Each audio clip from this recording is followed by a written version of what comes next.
This Maamer was said by the Rebbe on Chof Tes Elul, Tavshin Lamed Beis, going into Rosh Hashanah of Tavshin Lamed Gimel. So the Rebbe said the Maamer the night before Erev Rosh Hashanah. The Rebbe was Magia the Maamer, the end of Tavshin Mem Tes, going into Tavshin Nun. Now the day of Chof Tes Elul Erev Rosh Hashanah is the Yom Miledus of the Tzemach Tzedek, as pointed out in the Pesach Dover in the introduction of the Maamer. And this Maamer discusses a Maamer that the Alter Rebbe said, the Rosh Hashanah that the Tzemach Tzedek was born. The Alter Rebbe then said a Maamer on Mashbi'in Oisoi Tehi Tzadik, which is the beginning, later becomes also the beginning of Tanya. Also just interesting to point out that in this Maamer the Rebbe makes reference quite a number of times to a Maamer of the Tzemach Tzedek on this idea of Mashbi'in Oisoi Tehi Tzadik. That Maamer of the Tzemach Tzedek is printed in something called Kitzurim V'Ha'orei Al Tanya, and that year, on Erev Rosh Hashanah of Tavshin, at the end of Tavshin Mem Tes going into Tavshin Nun, the Rebbe actually distributed this kuntris, or the sefer, to all men, women, and children that were there present at the time, in honor of 200 years from the birth of the Tzemach Tzedek. So now going to the Maamer itself. So the Mishnah says, Yom Tov Shor Rosh Hashanah Shechali is b'Shabbos, when Rosh Hashanah falls to be on Shabbos, the Migdash Hayitoikin, in the Beis HaMikdash they would blow shofar. Avaloi b'Medina, but not elsewhere in Eretz Yisrael. Umefarish b'Gemara, the Gemara explains the reason for this is that Rabbanon who the Gozer Bey, that the Rabbanon, the Chachamim, made a decree. They were worried for the following reason.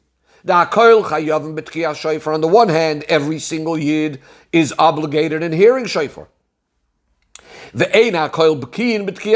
not every single individual knows how to go ahead and blow the shofar. So what were the Chachamim concerned? We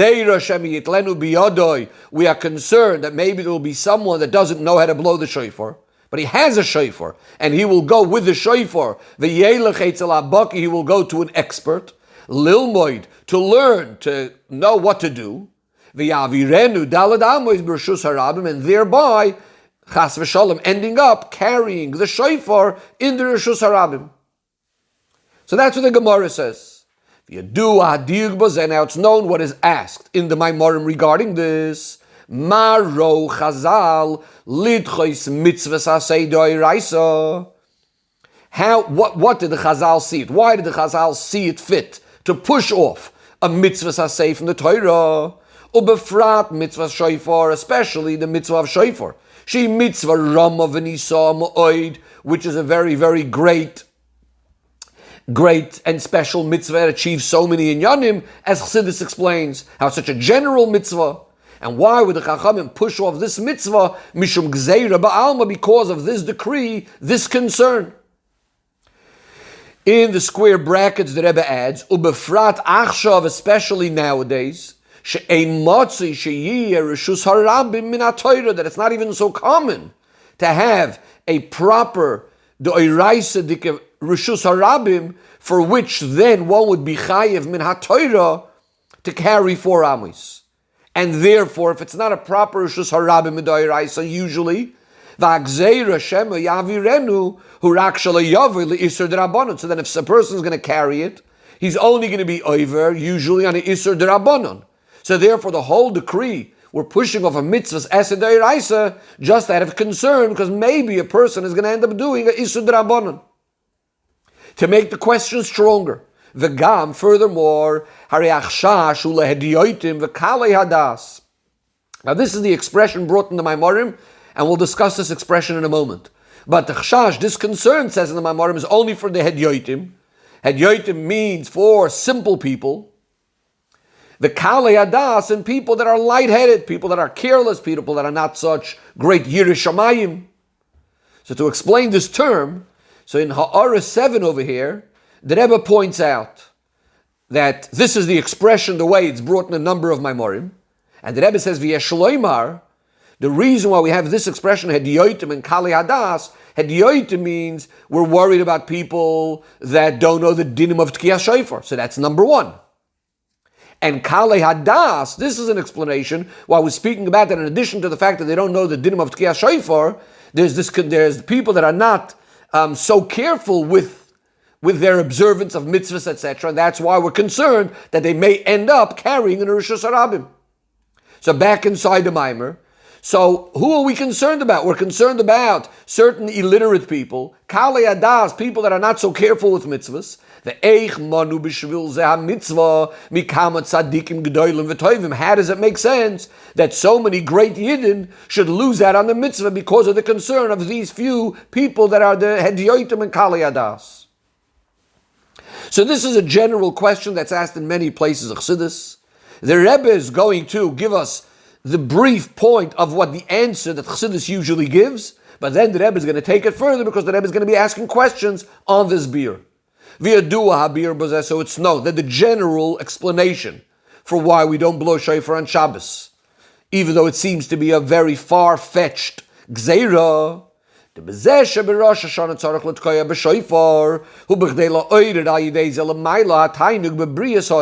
Chassidus explanation is that really we have to go a little bit deeper in trying to understand what are we trying to achieve with the shofar. Why do we have this mitzvah?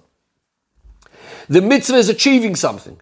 And what we're going to see in a moment is that on Shabbos there's not such a need to try to achieve this. And therefore, since there's not so much of a need to achieve this, then even because of this little concern, the Chachamim come and push it off, because anyways, the teichen of the mitzvah is not so much needed then, as we'll see now. So what's the pshat? So the explanation is like this.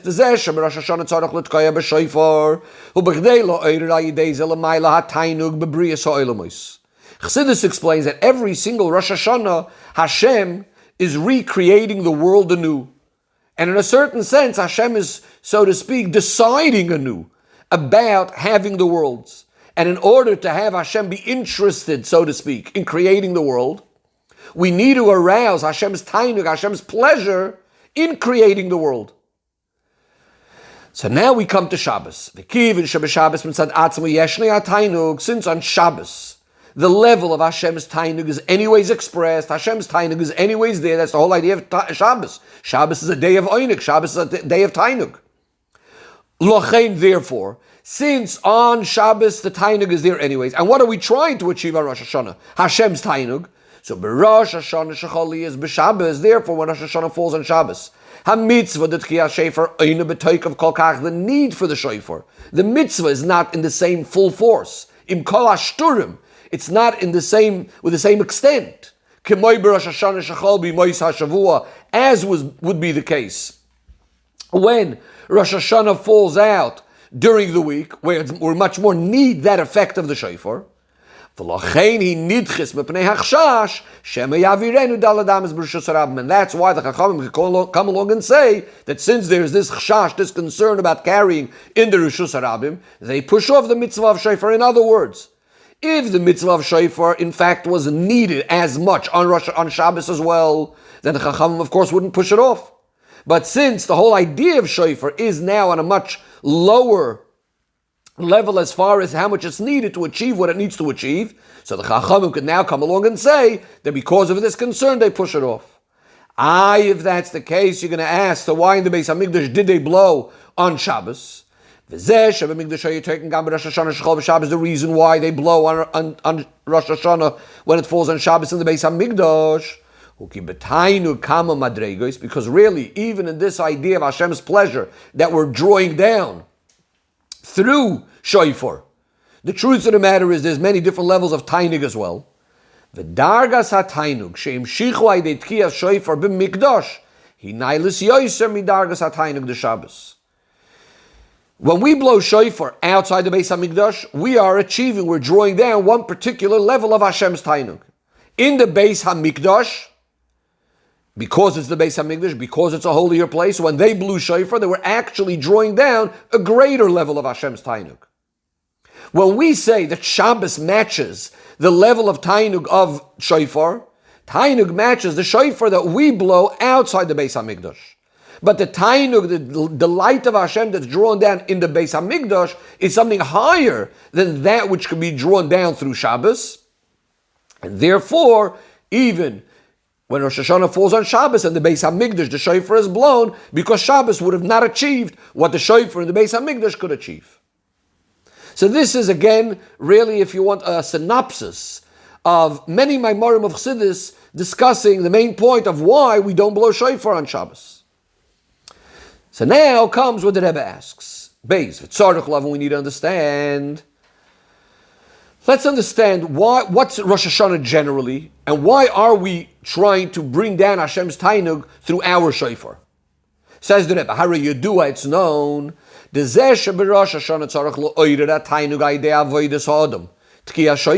are we the ones trying to bring Hashem's pleasure and delight in creating the world? Because seemingly you could ask, the first time around when Hashem created the world, there was no man to bring down this Tainug. Hashem did it on his own. In the beginning of creation, Hashem's Tainug was just there on its own. Hashem himself decided to create the world. What happens after the world is created? Why are we now on Rosh Hashanah blowing shofar? Why do we need to be the ones to draw down Hashem's Tainug? Who?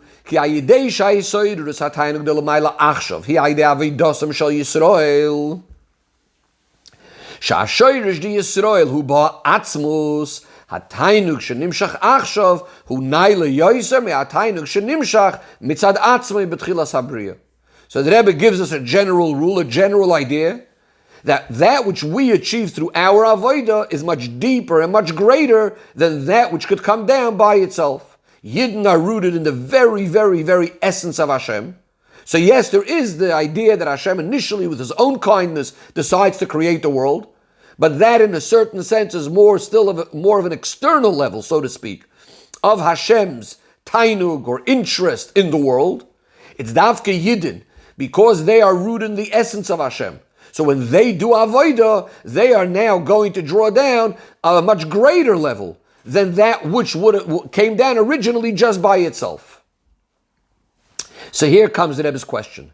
If the whole point of Rosh Hashanah is about us achieving Hashem's Tainug through avodah, so the question is now, Val Pizeh beRosh Hashanah shechali is b'Shabbos, sha'atainug u'mitzad azman de Shabbos, Shabbos mekatshe v'kaimo, chaser l'cha'oire, mailas hatainug shemisoyer la'idei avodas adam. So the Rebbe asks a very simple question. What did we just say is the reason we're not blowing shofar when Rosh Hashanah is Shabbos? It's because Shabbos, the idea of Hashem's Tainug is just there by itself. The Rebbe quotes a famous expression, Shabbos mekatshe v'kaima. Shabbos is not even we have to make the day holy. Shabbos is just holy by itself. All of the inyanim of Kedusha Shabbos is just there already by itself without our avodah. So the Tainug of Shabbos is there without us, and that's why we don't have to blow shofar. But the Rebbe is asking, but if that's the case, then seemingly we're missing again the whole point of what shofar is supposed to be. The whole point of shofar was that we are drawing down Hashem's Tainug, which is greater than that which would have been without our avodah, like in the beginning of creation. Now that we're saying, if Rosh Hashanah falls on Shabbos, we're not blowing shofar because Hashem's Tainug is there by itself, then seemingly we're back to square one. We're back to the way it was in the beginning of creation, rather than avodas adam. It's just what's coming from Hashem by himself. So seemingly we're again missing out on the point of what shofar is supposed to be achieving. Are you going to say there is still somewhat of avodah that we're doing even if we're not blowing shofar? That is, so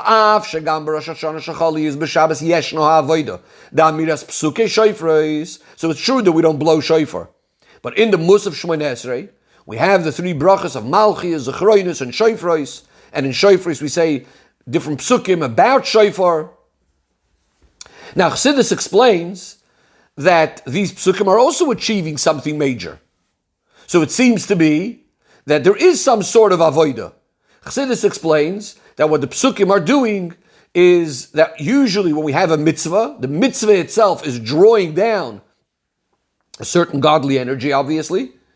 But when we say the psukim about shofar, so we are making that the hamshacha should be more revealed, bringing it down into the world, as the Rebbe is going to explain soon regarding Torah as well.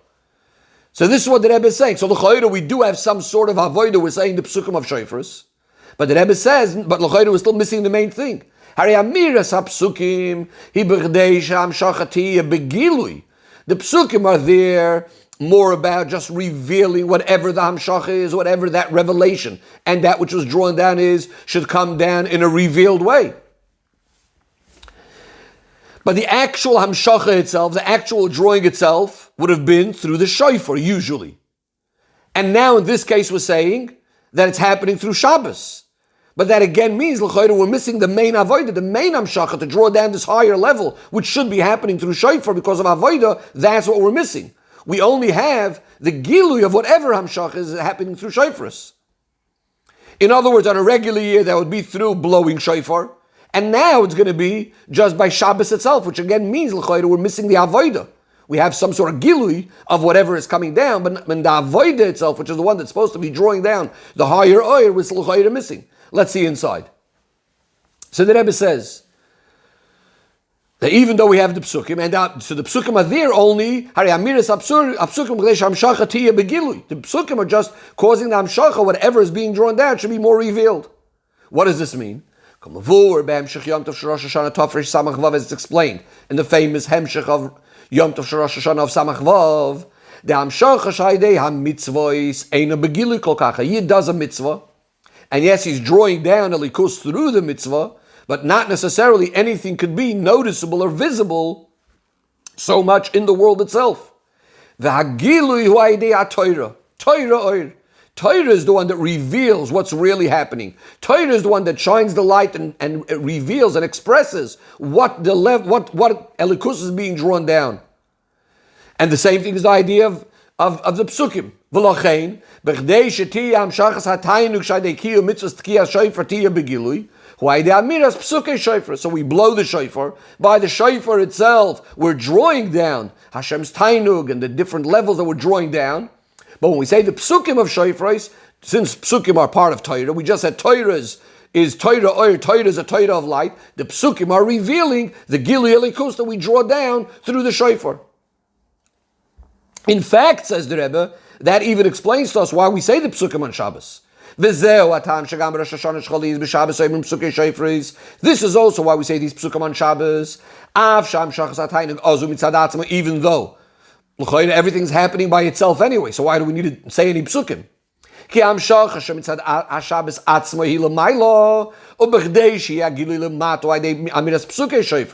Is because that which happens from Shabbos could remain up above. In other words, it's not revealed, brought down into our world. It's specifically the psukim, the Torah, that reveals it. But now we're back to the question. So l'chayra, you could say that we do say the psukim, there is some sort of avodah, but the Rebbe just explained all the psukim are going to do is just to reveal which hamshacha is there. V'kiven shaydei amiras hapsukim urak gilui hamshacha. But what's the psukim doing? Again, on a regular year, it would reveal the shofar.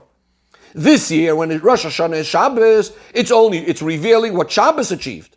But since, again, l'cha'ira, shofar has the mila of avodah, which Shabbos does not have. Shabbos is coming by itself. Hari b'Rosh Hashanah shechali is b'Shabbos. Chasel l'cha'ira ha'ilui shenasa yidei avodah. Seemingly, it's all nice to say that the hamshachas are happening by themselves, but seemingly the main point of Rosh Hashanah is about avodah. That's the difference again between our Rosh Hashanah and the first Rosh Hashanah. So seemingly, when Rosh Hashanah falls out on Shabbos, we're missing this tremendous advantage, which is achieved specifically through avodah.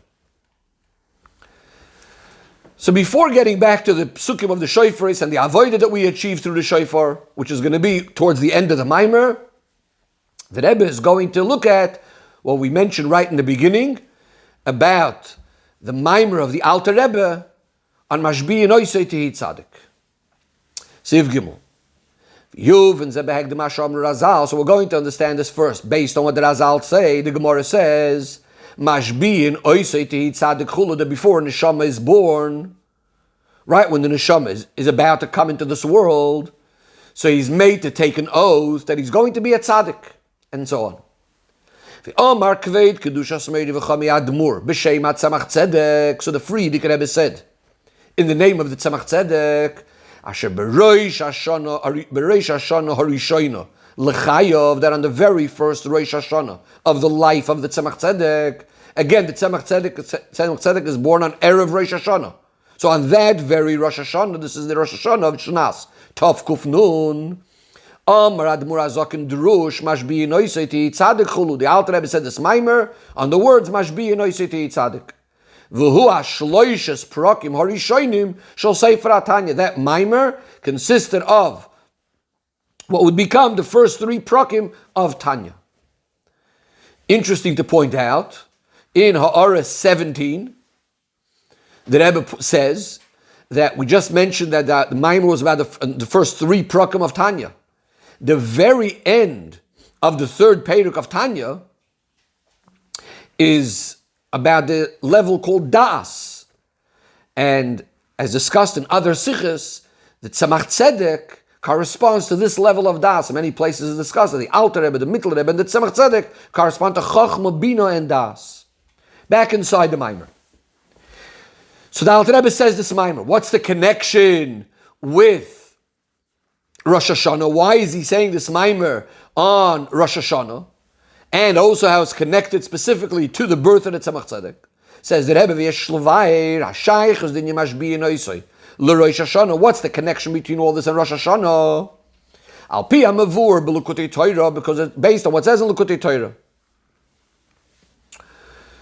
Dezeh shekol echad miYisrael nikra Adam, atem kruyin Adam, hu lefi shebenishmas kol echad miYisrael yesh chelek min nishmas Adam Harishon. So we're about to discuss that Rosh Hashanah Adam Harishon is created, but before mentioning that, the Rebbe says that we know that every single Yid is also called Adam. The Gemara actually says that it's specifically Yidin, as opposed to Goyim, that are called with this title Adam. Says the Alter Rebbe, Likutei Torah, why? Why is this title given to every Yid Adam? Because every Yid's neshama is a part of the neshama of Adam Harishon. So now let's go back to what happens when is Adam Harishon created. Umizem muvan de Rosh Hashanah yom broi Adam Harishon. So Adam Harishon is created on Adam Harishon, on Rosh Hashanah. And as we're soon going to say, this is shayach to every single Yid, as we just said. Sha'az mischadish b'chol shana ha'inyan da'am shachas nishmas Adam Harishon b'gufay v'yipach bi'apav nishmas chayim. Adam Harishon gets his neshama, Hashem blows a neshama into him on Rosh Hashanah. So therefore, this also happens every single year. We know that what happens the first year is repeated and is renewed every single year. If Adam Harishon is created every single Rosh Hashanah, it's the birth of Adam Harishon, and we just said that every Yid's neshama is also shaychus to Adam Harishon, harizegam yoyim ha'yiledus shel kol echad miYisrael. Therefore, it's also the yoyim ha'yiledus of every single Yid on Rosh Hashanah. V'yesh loymer shezeu hakesher the mashbi and oisel Rosh Hashanah. So now we can understand why is the Alter Rebbe saying a Maamar mashbi and oisel tzadik on Rosh Hashanah. Mashbi and oisel tzadik is the idea of when a child is born, when he's getting his neshama. On Rosh Hashanah, in a certain sense, this is like the birthday of every single Yid. Says the Rebbe, v'yesh l'kasher zeh im pirush ha-medrash ala pasuk b'chodesh hashvi. So the medrash says this idea of mashbi and oisei tzadik. The Rebbe is now going to connect with a medrash and also with a Maamar and a Tzemach Tzedek who ties this all together. So the pasuk, when speaking about Rosh Hashanah, the pasuk refers to it as b'chodesh hashvi, be'echad lachodesh, and so on. B'chodesh hashvi, the 7th month. Says the medrash, what does it mean b'chodesh hashvi? Simply, b'chodesh hashvi means the 7th month. The medrash translates it from the word shavua, which is an oath. Shehu yarcha de shvuasa. Shvi, it's the month of the shavua. As we'll soon see, the connection to the idea of Tishrei and the shavua, etc. Shvi, Meloshin Shavua. Just to mention that the Medrash actually says, just to clarify what the Medrash is, it's on the Medrash mentions how Hashem swears, Bi Nishbati, by the story of the Akedah. So Avraham Avinu turns to the Eibishter and says to the Eibishter that he was just ready to give up. And Yitzchak, he held back his rachamim, his compassion for his son Yitzchak, ready to give up his son to the Eibishter. And he asked the Eibishter to promise him, he asked the Eibishter to take an oath that no matter what the Yidden do later, if whatever anything happens, chas v'sholem, the Yidden going against Hashem's will, Hashem should swear that he's going to forgive them, etc. And that's what the Medrash is saying, that Hashem takes the Shavua. And this is what B'chodesh Hashvi is about, that the Eibishter took the Shavua to protect the Yidden, to forgive them, and so on. So the Tzemach Tzedek explains, Hashayich is the Yarcha, the Shvua Solam Hashbi and Oiseti Tzadik. The Tzemach Tzedek actually makes this connection and speaks about the idea that there's a connection between this month of Tishrei, where Hashem is making the Shvua to the Yidden, to this Shvua that we just said, Mashbi and Oisoi, Tehi Tzadik. So what did we just explain? That this is actually very much connected. The idea of Yarcha, the Shvua, is also connected to this Shvua that we just said, that on Rosh Hashanah is Mashbi and Oisei Tehi Tzadik, because the Eibush is making every single Yid swear at the time of Rosh Hashanah to be a Tzadik, because this is the time of the Yom Haledos of every Yid. The Rebbe continues and says, V'ula yesh lo Yosef. The Rebbe says, perhaps we could add the following point. Again, in showing the connection both between B'chodesh HaShvi'i, Tishrei, Rosh Hashanah, and the Neshama Mashbi and Oisei Tehi Tzadik. The B'chodesh HaShvi'i Gimel Pirushim. In B'chodesh HaShvi'i, we find in Chazal that it has three meanings. First of all, Shvi'i Kipshuti, the simple translation, Shvi'i means the seventh month. The Medrash also says what we just quoted. Shvi'i is Meloshen Shvuah, taking an oath. It's Yarcha, the Shvuah, the month that Hashem takes the Shvuah, or the way we also explained it, that the Eibush is making the Yid take the Shvuah. Canal, Ushvi, Meloshen Soiva, and the Medrash also says that Shvi is also from the word of Soiva, of being satiated, of being satisfied. Ked'isa b'Medrash, as the Medrash says, another Pshat b'Chodesh HaShvi, the Pirush b'Chodesh HaShvi, shehu Mesuba b'Koil, that it's filled, it's satiated with everything. There's all good things happening in the month of Tishrei. The Medrash enumerates a number of things. Gitois b'Soichoi, this is the time of the wine presses. Brachos b'soicha, there's lots of brachos in this month, v'chulu, and many other things. So we have three pirushim in B'chodesh HaShvi. Number 7, it's an oath, and it's Meloshen Soiva, Meloshen being satisfied and full. V'al derech zeh Mashbi and Oisei Tehi Tzadik chulu. Says the Rebbe, exactly the same thing is regarding Mashbi and Oisei Tehi Tzadik. Shemavur b'kama m'koyim is explained a number of places. V'gam b'drushei HaTzemach Tzedek, also in the Maamorim of the Tzemach Tzedek. The Mashbi in Gimel Pirushim, that this word Mashbi in Oisei Tehi Tzadik also has the same three meanings. Mashbi in Kipshutei, first of all, in the simple sense would be that we're making the Neshama take an oath. V'gam Meloshen Soiva, it's also from the Lashon of Soiva, of being satiated, as we'll explain soon. Or Meloshen Shiva, and it also has the meaning of 7, come on, as we will see. V'hinei, says the Rebbe in Daled, Hashayich is the Gimel Inyanim Eila, Shvuah Soiva Shiva. How do we actually understand the connection between these ideas? An oath of being satisfied and the number 7. Now, just to mention that really the majority of our Maamar is going to be more speaking about Shvuah and Soiva, the oath aspect of it, and the aspect of being filled and satisfied.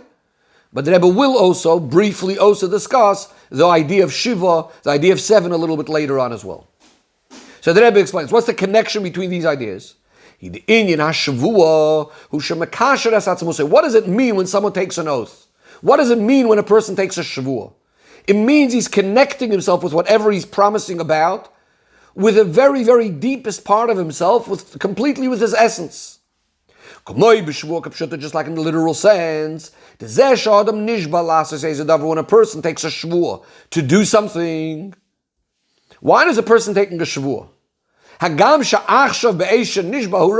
Clearly, if he's taking a Shavuah, it means he's promising, he's taking an oath to do something that he's interested in doing.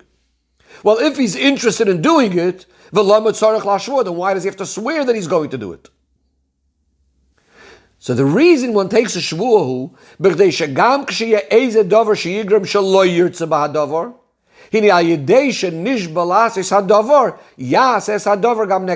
what the person is saying is, right now I want to do it. But I'm going to take a Shavuah because it's possible that in the future something should get in the way, something should cause that I should no longer be interested in doing it. So the person swears now that no matter what happens, even if he's not even interested in doing it anymore, he's going to do it against his will. And how does this technically work? Why is he going to do it against his will? What he's saying right now is I'm connecting myself. I'm so deeply attached to this, to the very, very essence of my nefesh, etzem nefesh, shalamayla mi rotzain, that's going to a deeper place than rotzain. So it may one day be that I'm not interested in doing it anymore. I don't have that rotzain anymore. But when I'm making the shvuah, I'm connecting myself on such a deep level that goes not only higher than logic and reason, but even higher than rotzain, that even if I don't have the rotzain to do it anymore, I'm still going to do it. So this is down here by a human being.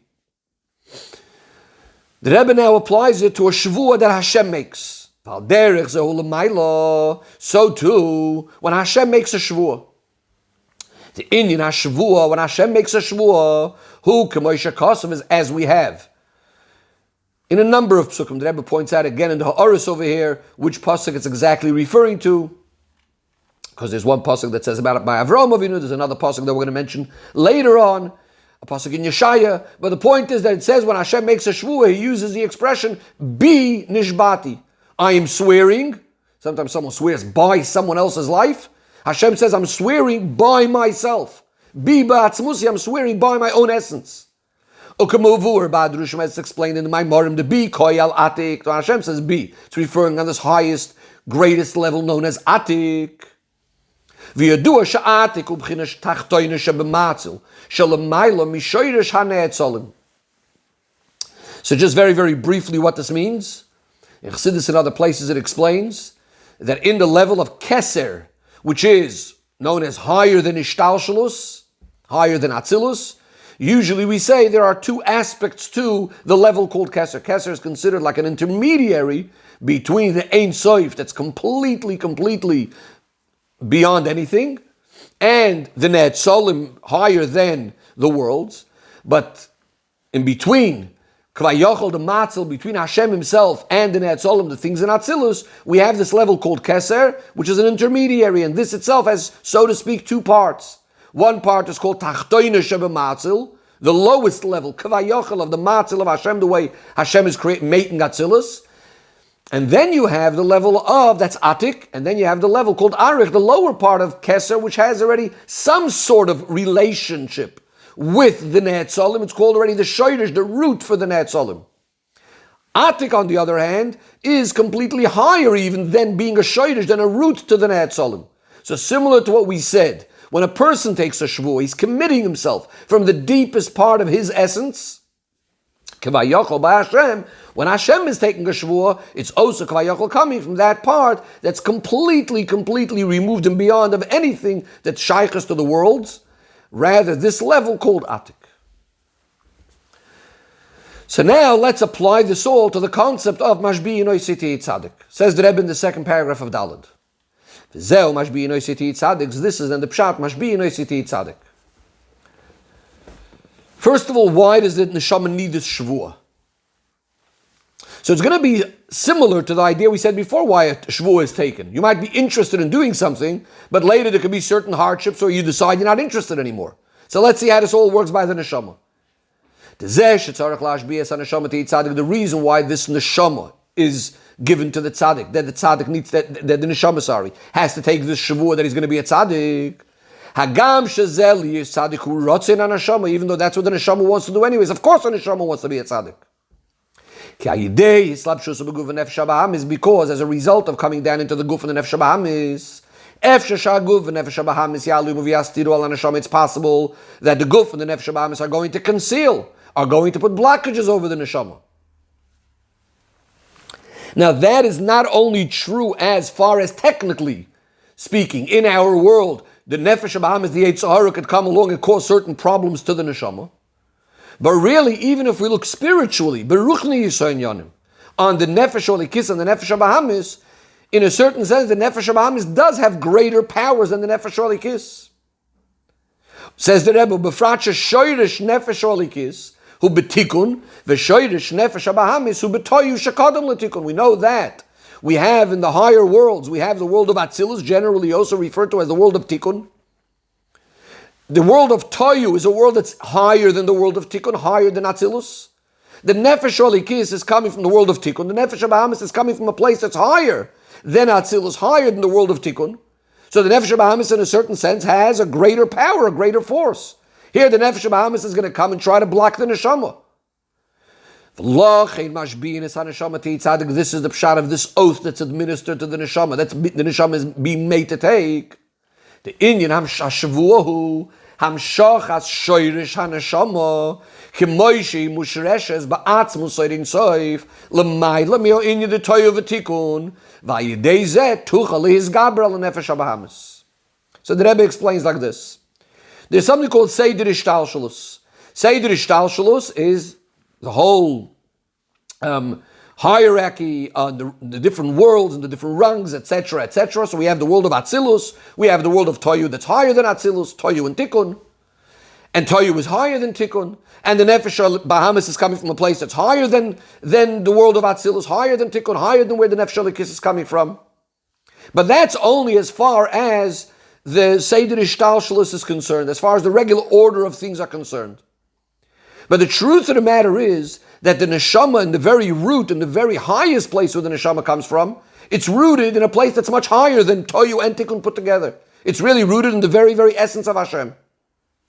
So like we said before, what's a Shavuah all about? A Shavuah is really all about going to the very, very deepest part of one's essence. That's where he's committing himself from. That's where he is able to take the koiches to be able to do whatever he had promised to do.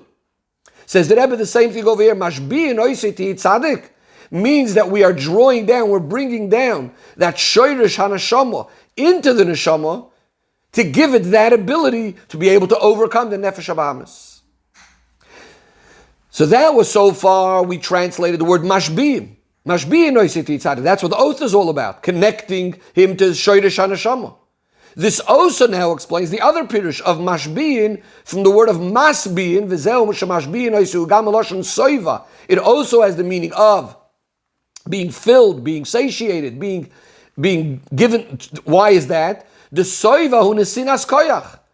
In other words, the idea of masbi'in oisu, we're filling up the neshama, we're giving him the koyches to be able to overcome the nefesh habahamis. So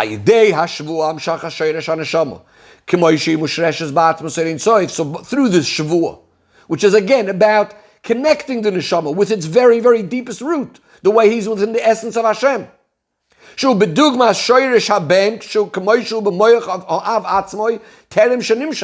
speak about the neshama the way it's in his deepest level within Hashem, the example for that would be like with a child while he's still within the very essence of his father's brain before he ever emerged from there.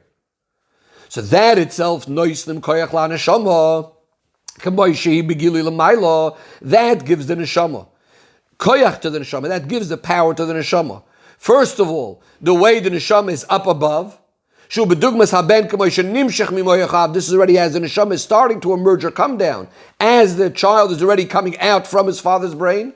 But furthermore, it's giving the koyach the gamla neshama k'moishi mulubeshes beguva nefesh habahamis. But even down here, as the neshama is down in a physical body and dealing with a nefesh habahamis, it will be able to do its avodah lavi davidasa besur meira and asay toiv, which corresponds to the two things that it's told. Besur meira is the idea that it's told alta yirasha, and b'asay toiv, which is the idea that it's being told of tehid tzadik.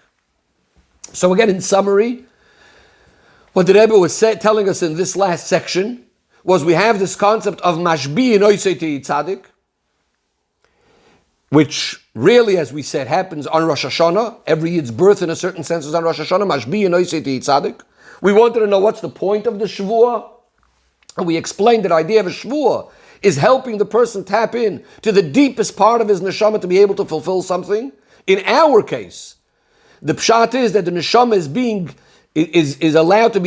tapped in and connected to its very deepest and highest roots within the essence of Hashem, in order to be able to overcome the guf and the nefesh habahamis. And this is also the pshat. Mashbi'in is also connected to the word masbi'in, from the word of soiva, of being filled, being satisfied, because this is what's giving the koyach to the neshama to be able to do its avodah. Sif hey. The Tzemach Tzedek asks the following question. Sounds like more like a nigla type of question. It's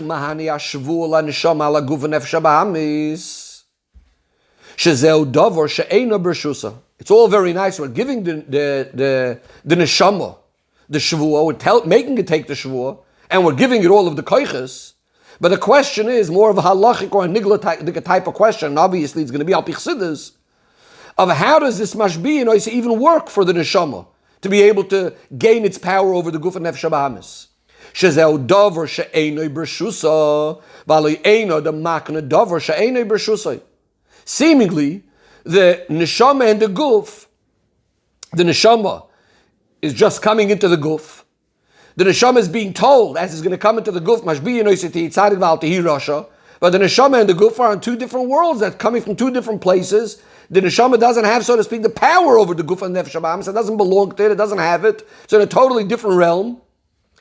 So how could the neshama now be making a shvuah regarding something that's not within its domain, without its no shaykhs to it whatsoever? We have a klal. A person can't give over something that's not within his possession. So the Tzemach Tzedek explains the zeh shemash bi enoisiti tzadik lamdu razal mimashakasuv kili sichra kol berech tishava koloshin. So the Tzemach Tzedek explains. Maybe we'll first go through the main point of what the explanation is going to be. It's going to be going again back to this idea that there's really a place that goes way beyond the way the neshama and the guf and the nefesh habahamis are two separate things, but rather we're speaking about a level where the guf and the nefesh habahamis taka are within the domain, so to speak, of the neshama. So the pasuk says as follows: Kili sichra kol berech tishava koloshin. In fact, it's the very beginning of that pasuk that starts over the words bi nishbati, that Hashem says, I swear by myself that all of these things are going to happen. And one of the things that says in the pasuk is Kili sichra kol berech, all knees will kneel to me, tishava koloshin, and all tongues will swear. It's from this pasuk that the Gemara actually learns this idea of mashbi and oisiti tzadik. How does that work? So the Gemara says, Kili sichra kol berech. When is the time that everyone bows down to Hashem no matter what? Yom HaMisa, when a person passes away, completely submitted to Hashem. Tishava koloshin. When is the time that every tongue, that every person swears to Hashem? Yom HaLeida. That's the day he was born. As we said, as soon as he's about to be born, this shvuah is being given to him. Now the beginning of this pasuk was bi nishbati. The B, Koy al Atik and Al, and B, as we said before, refers to this level called Atik. Says the Rebbe, the fact that the pasuk says that every person, every tongue will be swearing to me. But this is coming in continuation of the pasuk that the Eibishter first says that he himself swears. The pshat of that is, Hu ki ba'ashvuah shamash bi enoiseti tzadik. Nimshach koyach mebchinas bi nishbati. When a yid makes that shvuah to eat tzaddik, it's coming in continuation after Hashem says bi nishbati, that I'm swearing. And bi nishbati, we said, means this power within atik, the koyach of the Eibishter in this highest form. And this is what's being given to the neshama to be able to do his avodah, to make that shvuah. And it's because of this, with this power, that he's able to overcome the nefesh habahamis. How does this work? How does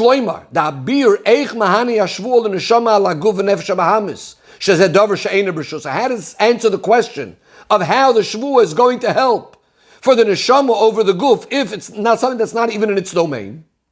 Says the Rebbe like this. Because of this high level of bi nishbati, this level of atik, gam haguf and nefesh habahamis, hey bershus haneshama, the guf and the nefesh habahamis are, so to speak, are within the domain of the neshama, do belong to the neshama. How so? The bevchinas hagiluyim, on the level of giluyim, on revelations, in other words, on the revealed level, on the obvious level, in the levels of ishtalshalus. Of course, haneshama v'aguf and nefesh habahamis im shnei inyanim. The guf and the nefesh habahamis are two different worlds, two different places than the neshama. The shoyrish haneshama betikun, as we said, the neshama is coming from tikun, from the world of atzilus. The shoyrish haguf and nefesh habahamis is in a totally different world, ubetoyu. And therefore, you say one is not in the rishus of the other. Avol boirin seif shalamaylu mitoyu v'tikun, but in the level of the oirin seif that's completely beyond toyu and tikun put together. So now we have to look at it in the following way. Mitzad the darga of Oirin Soif, What's the point that Toyu was even made? If we look already, once Toyu was made and once Tikkun was made, they seem to be different worlds. They're nothing to do with each other. But if we look at it where it's coming from, since the whole point of making and destroying Toyu was only so that eventually Toyu should be able to be elevated. Shoyrish haguf and nefesh ba'amis, that the guf and the nefesh ba'amis, which comes from Toyu, should be able to be elevated. Ayedei Tikkun, through the world of Tikkun, which is Shoyrish and nefesh alikis. Since that's in the plan right from the beginning, in the DNA of it, so to speak, therefore, when this darg of Ein Sof is revealed, as far as this level is concerned, the guf and the nefesh ba'amis are within the domain of the neshama. Because that's the whole point of why they were created right from the beginning, to be elevated by the neshama. And therefore, if we speak about mitzad that level, there's absolutely no problem that the neshama could take this shvuah to elevate and to refine the guf and the nefesh ba'amis.